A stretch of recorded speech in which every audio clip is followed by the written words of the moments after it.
Why does Jamaica, more than 60 years after independence, still grapple with many of the same challenges that plagued it at the moment of decolonization?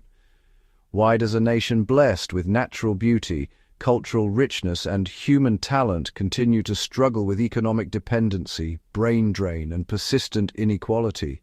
The answer lies not just in present-day policies or leadership failures, but in a deliberate colonial strategy that shaped the very foundation of how Jamaica's elite class was educated and prepared for independence.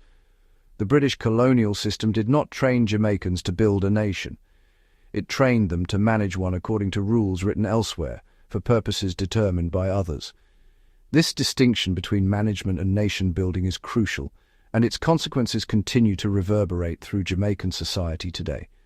The British approach to colonial education in Jamaica was methodical and purposeful. Elite colonial schools like Jamaica College, Wolmer's, and later the University College of the West Indies, now UWI, were established not to foster independent thinking or economic self-sufficiency, but to create a class of brown and black administrators who could facilitate British interests while providing a veneer of local participation in governance. The curriculum in these institutions emphasized classical European education, Latin, Greek literature, British history, and the administrative practices of the Crown. Students learned to recite Wordsworth and Shakespeare, to understand British constitutional law, and to appreciate the supposed civilizing mission of the empire. What they did not learn was how to build industries from scratch, how to create economic systems suited to Jamaica's unique circumstances, or how to develop strategies for genuine independence. This was not an oversight, it was policy. Colonial powers across the world understood that true independence required not just political sovereignty, but economic and intellectual autonomy. By controlling what the future leaders of Jamaica learned and how they thought, Britain ensured that even after the Union Jack came down, British economic interests and world views would remain entrenched. The Trinidadian writer V.S. Naipaul captured this phenomenon in his concept of mimic men, colonial subjects educated to imitate their colonizers without developing their own authentic vision for their societies. Jamaica's post-independence elite embodied this perfectly, highly educated by British standards, fluent in the language and customs of Westminster democracy, yet fundamentally unprepared to imagine or implement a truly independent economic and social system. Understanding what was taught in colonial schools is important, but understanding what was excluded is even more revealing. Several critical areas of knowledge and skill necessary for genuine nation-building were systematically omitted from the education of Jamaica's future elite. First, there was no education in economic self-sufficiency or sovereignty. Colonial education taught Jamaicans to function within an extractive economic model, where raw materials flowed to Britain and manufactured goods flowed back to Jamaica. The idea of developing domestic industries, creating import substitution strategies, or building economic systems designed to benefit Jamaicans first was never part of the curriculum. Economics, when taught at all, meant understanding how to facilitate trade with the mother country, not how to build wealth at home. Second, innovation and indigenous problem-solving were discouraged. The implicit message throughout colonial education was that solutions to problems came from Europe. If Jamaica had an infrastructure challenge, the answer was to hire British engineers. If there was a legal question, one looked to English common law. The notion that Jamaicans might develop their own approaches suited to their own context was treated as naive at best, dangerous at worst. Third, there was no emphasis on studying and learning from Jamaica's own history, culture, or the knowledge systems of its people. African traditions, indigenous practices, even the survival strategies that enslaved people had developed were dismissed as backward or primitive. Instead of building on the incredible resilience and creativity that had allowed people to survive and resist centuries of oppression, colonial education taught the elite to be ashamed of these roots and to look outward for validation and guidance. Finally, the education system created a mentality of dependency and a bias toward foreign solutions. The best students were sent to Britain for further education, reinforcing the idea that true excellence could only be achieved abroad. When they returned, they brought back not just degrees, but an entire worldview that positioned Jamaica as perpetually inferior, perpetually in need of guidance and capital from abroad. When Jamaica gained independence on August 6, 1962, the ceremonies were joyous and the hopes were high. Yet the fundamental economic and administrative structures of the country remained largely unchanged. This was not because Jamaica's new leaders lacked intelligence or dedication. Many were brilliant individuals who genuinely wanted the best for their country. The problem was that they had been trained to operate within a specific framework, and breaking out of that framework proved extraordinarily difficult. The new Jamaican government maintained the plantation economy model, where a few crops, primarily sugar and bananas, dominated exports, while manufactured goods and even basic food items were imported. Attempts at industrialization often relied heavily on foreign investment and followed models designed for developed nations, rather than strategies suited to Jamaica's particular circumstances and resources. Perhaps most tellingly, Jamaica's relationship with international financial institutions, like the International Monetary Fund and the World Bank, quickly became one of dependence. When economic challenges arose in the 1970s and beyond, the solutions prescribed by these institutions and often accepted by Jamaica's elite involved structural adjustment programs that prioritized debt repayment and market liberalization over local development and social welfare. These programs frequently worsened inequality and undermined the very nation-building that independence was supposed to enable. The political class, educated in the colonial system and its immediate successors, often seemed more comfortable in the halls of international conferences than in the communities of rural Jamaica or urban Kingston. There was a disconnect, a gap between the lived reality of most Jamaicans and the worldview of those making decisions about the country's future.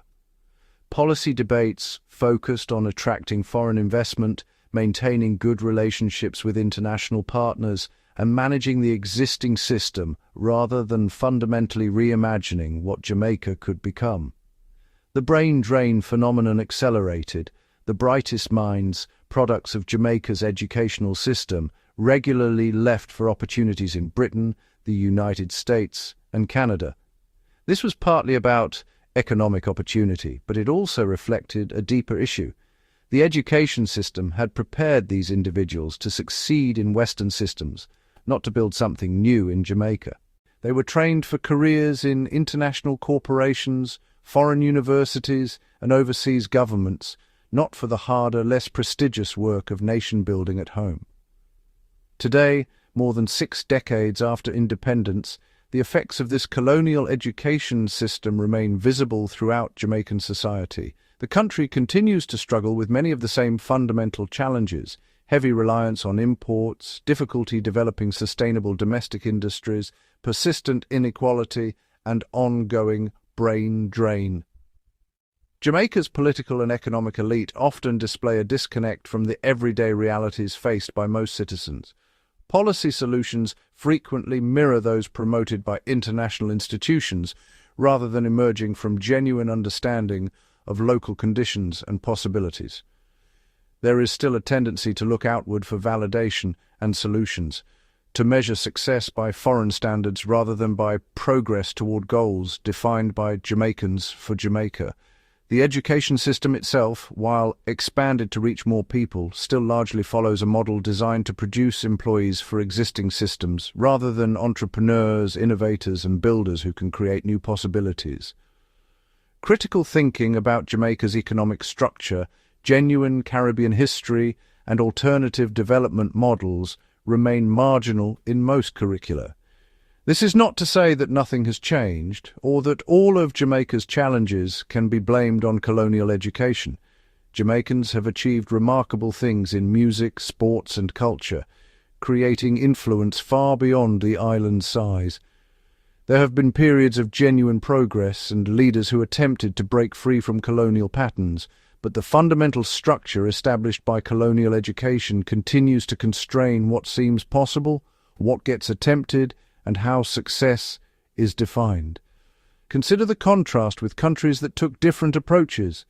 Singapore, also a former British colony that gained independence in the 1960s, made deliberate choices to develop domestic industries, invest heavily in education focused on technical skills and innovation, and create economic policies designed specifically for their context rather than simply following Western models.